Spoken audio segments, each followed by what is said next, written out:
नमस्कार, आप देख रहे हैं इंडियन प्रेस हाउस और आपके साथ मैं हूं अफीफा मलिक। बात करते हैं आज की 3 बड़ी खबरों की। राजनीति, न्यायपालिका और अंडरवर्ल्ड, तीनों मोर्चों पर हलचल इतनी तेज कि पूरे देश की नजरें टिकी हुई हैं।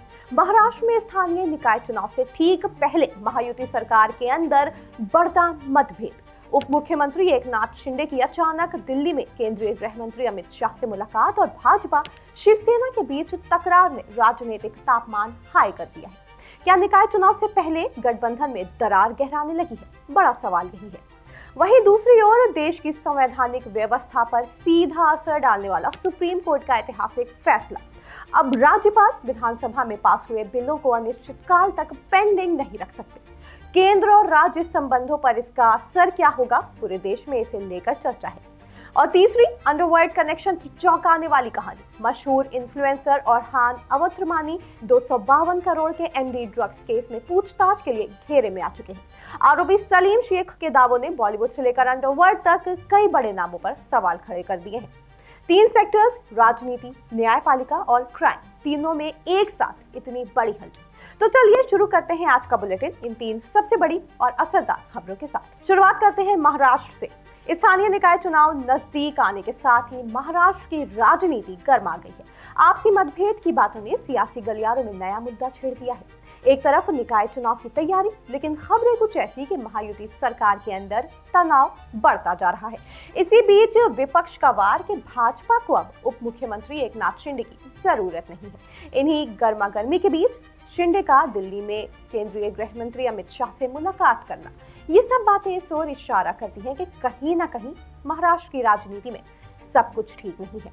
आइए अब इसके बारे में विस्तार से बात करते हैं। महाराष्ट्र के उप मुख्यमंत्री और शिवसेना शिंदे गुट के मुखिया एकनाथ शिंदे ने आज नई दिल्ली में केंद्रीय गृह मंत्री अमित शाह से मुलाकात की है। इस मुलाकात को लेकर सियासी हलचल तेज थी, कई मायने निकाले जा रहे थे। वहीं दूसरी ओर रिपोर्ट्स के मुताबिक इस मुलाकात में शिंदे ने महायुति सरकार के अंदर चल रहे तनाव को लेकर अपनी बात सामने रखी और गठबंधन को नुकसान पहुंचा रही गतिविधियों पर खुलकर बात की। हालांकि महाराष्ट्र के उप मुख्यमंत्री शिंदे ने कहा कि महायुति गठबंधन स्थानीय निकाय चुनाव के लिए एक मजबूत स्थिति में है, लेकिन इस बात पर जोर दिया कि गठबंधन के कुछ ही नेता माहौल को खराब करने की कोशिश में लगे हैं। शिंदे के मुताबिक कुछ नेता जानबूझकर ऐसा माहौल बना रहे हैं जिससे पार्टी कार्यकर्ताओं में असुरक्षा उत्पन्न हो रही है।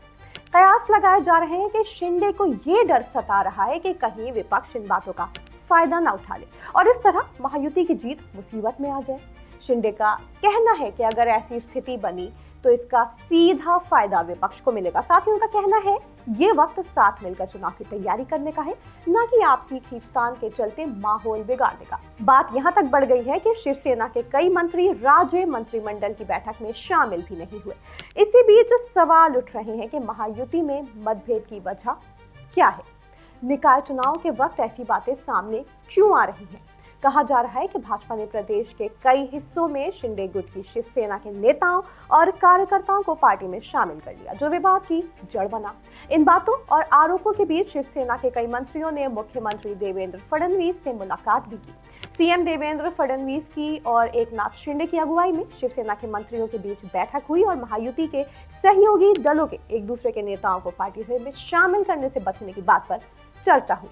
आखिरकार फैसला हुआ कि महायुति के किसी भी सहयोगी दल को दूसरे दल के पदाधिकारी, नेता और कार्यकर्ताओं को अपनी पार्टी में शामिल करने की कोशिश नहीं करनी चाहिए।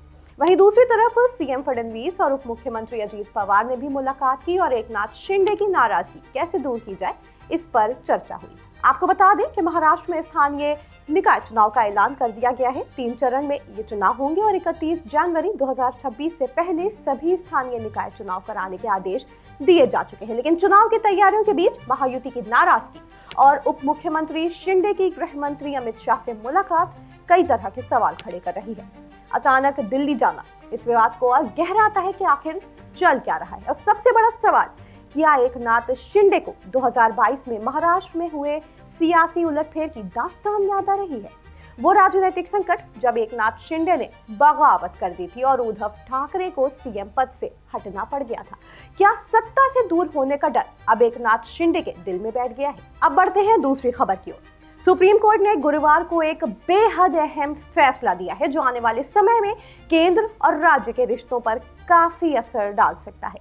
कोर्ट ने यह साफ कह दिया है कि राज्यपाल विधानसभा से पास हुए बिलों को अनिश्चित काल तक पेंडिंग नहीं रख सकते। उन्हें समय पर फैसला करना ही होगा, या तो साइन करें या बिल वापस भेजें या फिर राष्ट्रपति के पास भेज दें।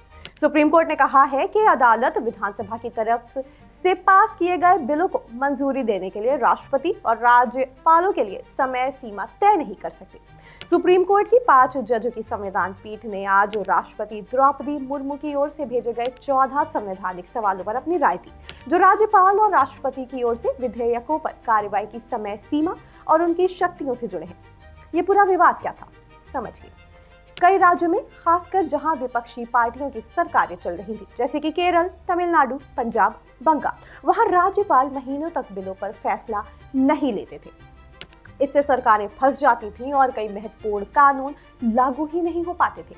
इसके चलते इस साल अप्रैल में सुप्रीम कोर्ट ने कहा था कि राज्यपाल के 3 महीने के अंदर फैसला करना चाहिए, नहीं तो बिल अपने आप पास माना जाएगा। लेकिन राष्ट्रपति द्रौपदी मुर्मू ने इस फैसले पर सवाल उठाते हुए सुप्रीम कोर्ट से राय मांगी थी कि क्या कोर्ट इतनी सख्त समय सीमा तय कर सकता है। सीजेआई बीआर गवई की अगुवाई वाली पीठ ने राष्ट्रपति द्रौपदी मुर्मू की तरफ से भेजे गए 14 सवालों का जवाब देते हुए अपनी राय दी है। 5 जजों की संविधान पीठ ने पूरी सहमति से कहा, संविधान में राज्यपाल के लिए कोई तय लिमिट नहीं लिखी है, इसलिए कोर्ट सख्त 3 महीनों में फैसला करो जैसा नियम नहीं बना सकता।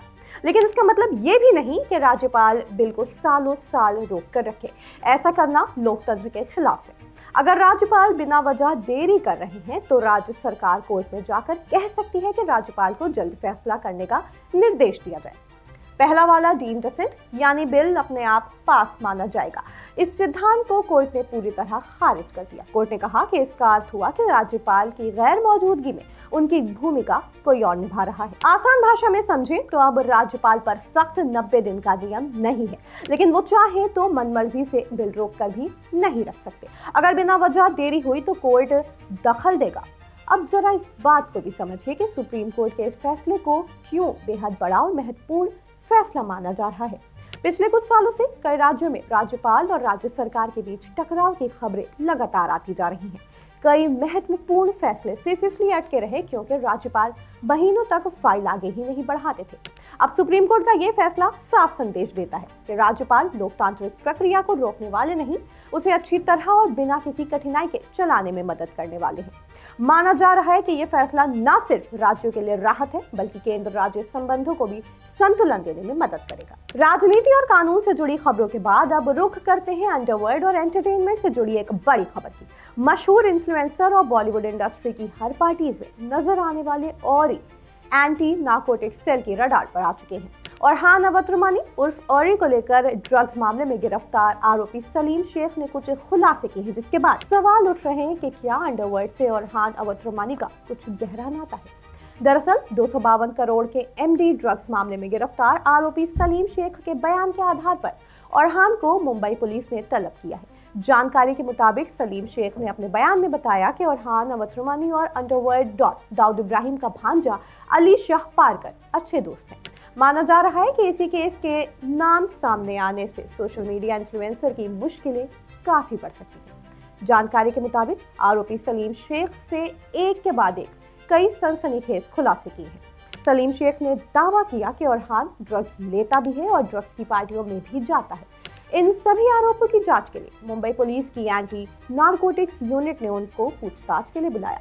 वहीं दूसरी तरफ औरहान के वकील का कहना है कि औरहान अवेलेबल ही नहीं है, जिसके कारण वो पूछताछ के लिए एजेंसी के सामने नहीं पेश हो पाएंगे। साथ ही उनके वकील ने कहा कि उनके क्लाइंट औरहान 25 नवंबर के बाद ही जांच एजेंसी के सामने आ पाएंगे।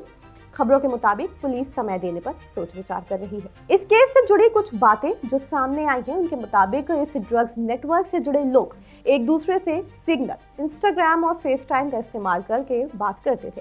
साथ ही बॉलीवुड और पॉलिटिक्स से जुड़े जिन जिन लोगों के नामों का आरोपी सलीम शेख ने खुलासा किया है, सभी को पूछताछ के लिए बुलाया जाएगा। तो इस हाई प्रोफाइल ड्रग्स केस में और क्या क्या खुलासे होने बाकी हैं?